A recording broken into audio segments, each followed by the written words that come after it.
Guys, तो आज के इस वीडियो में मैं आप लोगों से बात करना चाहता हूँ कि कैसे जावास्क्रिप्ट वर्क करता है। तो आपको इतना पता होगा कि जावास्क्रिप्ट बेसिकली एक क्लाइंट साइड लैंग्वेज है और ये बेसिकली ब्राउज़र में वर्क करता है।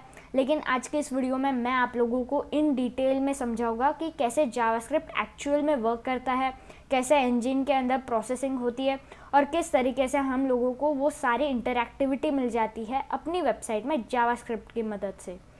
तो यहाँ पर मैंने बेसिकली एक पीपीटी बनाया और इसी पीपीटी की मदद से मैं आप लोगों को ये चीज़ समझाने की कोशिश करने वाला हूँ।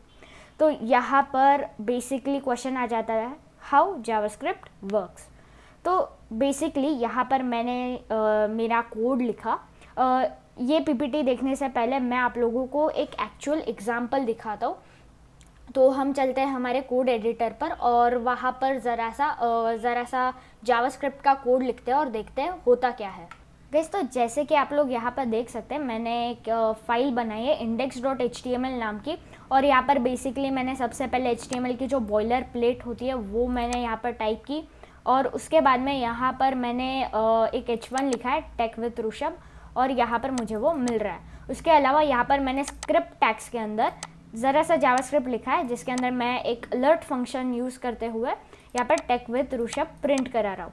तो अगर यहाँ पर मैं बेसिकली इसे रिलोड करूँ तो यहाँ पर सबसे पहले यहाँ पर मुझे एक अलर्ट बॉक्स दिखता है जहाँ पर टेक विद ऋषभ लिखा हुआ है और जैसे मैं ओके पर क्लिक करता हूँ यहाँ पर मुझे मेरा H1 मिल जाता है। तो ये जो फंक्शनैलिटी थी ये हमें कैसे मिलती है और कैसे ब्राउज़र के अंदर का जो इंजन है वो कैसे इसे प्रोसेस करता है, ये चीज़ हम लोग आज की इस वीडियो में जानेंगे। तो यहाँ पर हमने हमारा पीपीटी छोड़ा था।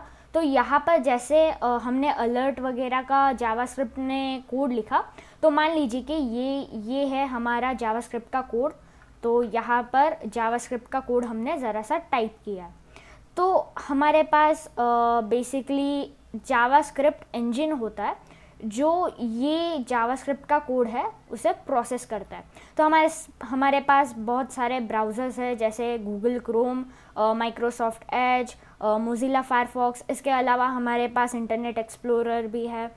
तो हर एक ब्राउज़र का अपना अपना एक जावास्क्रिप्ट का इंजन होता है। जैसे क्रोम का V8 होता है, माइक्रोसॉफ्ट एज का चक्रा होता है और उसी तरीके से फायरफॉक्स का स्पाइडर मंकी होता है या स्पाइडर मंकी होता है। तो सबसे पहले हमारा जो जावास्क्रिप्ट का कोड है वो जावास्क्रिप्ट इंजन में जाता है। अब डिपेंड करता है कि हम लोग कौन सा ब्राउज़र यूज़ करते हैं। आजकल ज़्यादातर लोग गूगल क्रोम का यूज़ करते हैं। तो जैसे ही हम अपनी वेबसाइट का URL गूगल क्रोम में एंटर करते हैं वैसे ही हमारा जो सारा जावास्क्रिप्ट का कोड है वो जावास्क्रिप्ट इंजन मैनिपुलेट करता है और हमें हमारे ब्राउज़र के अंदर सारी जो फंक्शनैलिटीज़ होती है वो हमें मिलती है। अब यहाँ पर हमारा क्वेश्चन आता है कि जावास्क्रिप्ट का जो इंजन है जैसे V8 इंजन हो गया, चक्रा हो गया, स्पाइडर मंकी हो गया, इसके अंदर हमारा जावास्क्रिप्ट कोड के साथ क्या होता है, यानी किस तरीके से जो हमारा जावास्क्रिप्ट का कोड है वो किस तरीके से मैनिपुलेट होता है, किस तरीके से प्रोसेस होता है। तो अब हम वो चीज़ जानेंगे। तो यहाँ पर अगेन हमारा कोड आ गया जावास्क्रिप्ट का और उसके बाद में ये जो ग्रीन कलर का बॉक्स देख सकते हो इसे आप लोग समझ लीजिए जावास्क्रिप्ट इंजन। तो यहाँ पर जो ग्रीन कलर का बॉक्स है ये हमारा जावास्क्रिप्ट का इंजन है जैसे V8, चक्रा या स्पाइडर मंकी। तो यहाँ पर सबसे पहले हमारा जावास्क्रिप्ट का कोड है वो जावास्क्रिप्ट के इंजन में जाएगा। तो जावास्क्रिप्ट के इंजन के अंदर एक पार्सर नाम की चीज़ होती है। पार्सर क्या करता है, हमारा जो जावास्क्रिप्ट का कोड है उसे पार्स करता है। पार्स जब मैं कहता हूँ इसका मतलब ये है कि बेसिकली हमारा जो जावास्क्रिप्ट का कोड है, पार्सर उस सारे कोड, वो जो सारा कोड है उसे रीड करेगा। हर एक जो लाइन है उसे वो सिंपली रीड करेगा, वो एग्जीक्यूट नहीं करने वाला, वो सिर्फ रीड करेगा और देखेगा कि कहीं कोई एरर नहीं है।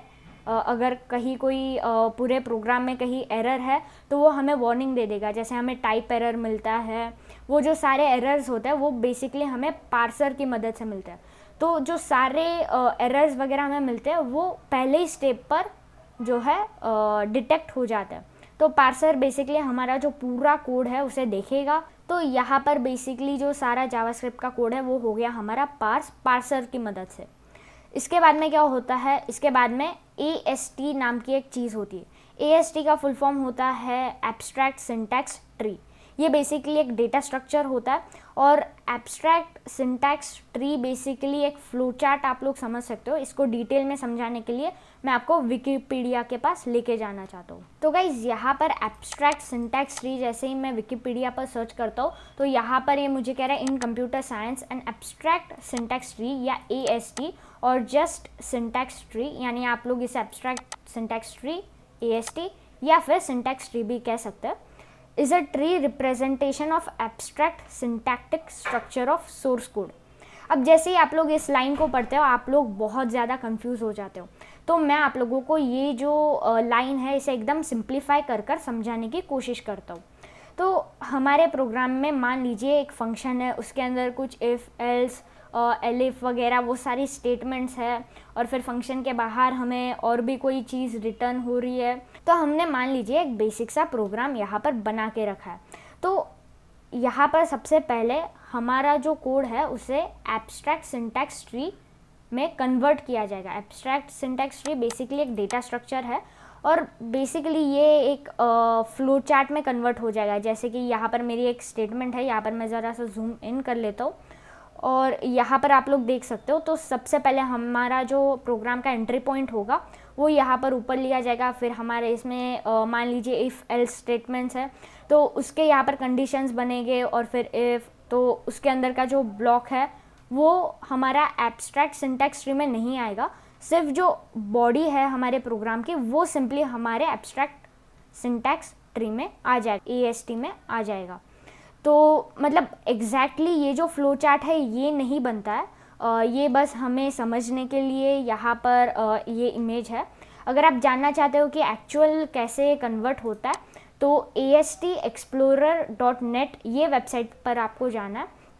और जैसे ही आप लोग इस वेबसाइट पर जाते हो तो यहाँ पर ये कह रहा है पेस्ट और drop some JavaScript here and explore the syntax tree created by chosen parser. You can also use the cool new features of ES6. ये बेसिकली कह रहा है कि यहाँ पर हम लोग कोई भी जावास्क्रिप्ट का कोड या प्रोग्राम पेस्ट कर सकते हैं और हमें उसका जो AST है या जो ट्री है वो हमें मिल जाएगा।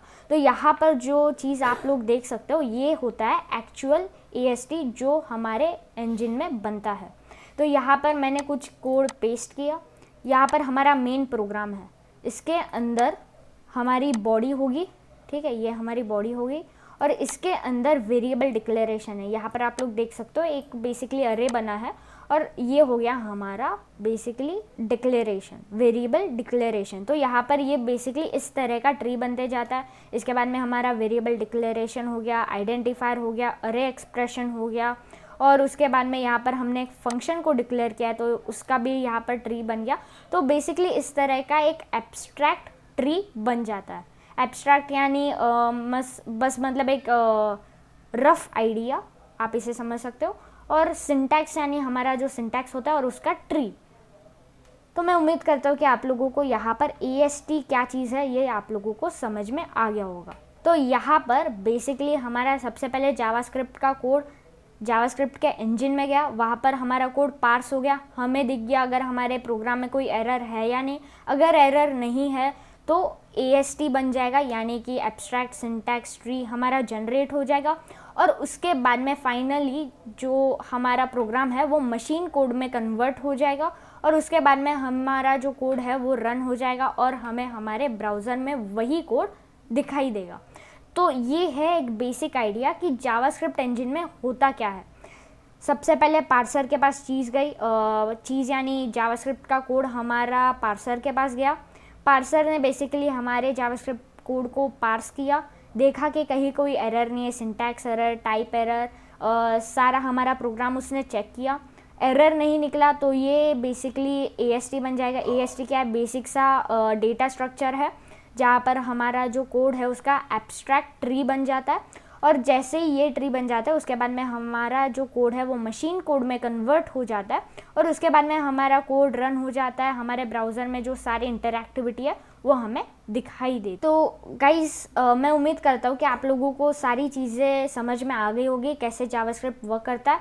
आज के इस वीडियो के लिए बस इतना ही। मैं उम्मीद करता हूँ कि आपको ये वीडियो पसंद आ गया होगा। अगर आपको ये वीडियो पसंद आता है तो इस वीडियो को लाइक कीजिए, अपने दोस्तों के साथ शेयर कीजिए। अगर आपके पास कोई सजेशंस है तो उसे प्लीज़ कमेंट बॉक्स में ज़रूर डालना।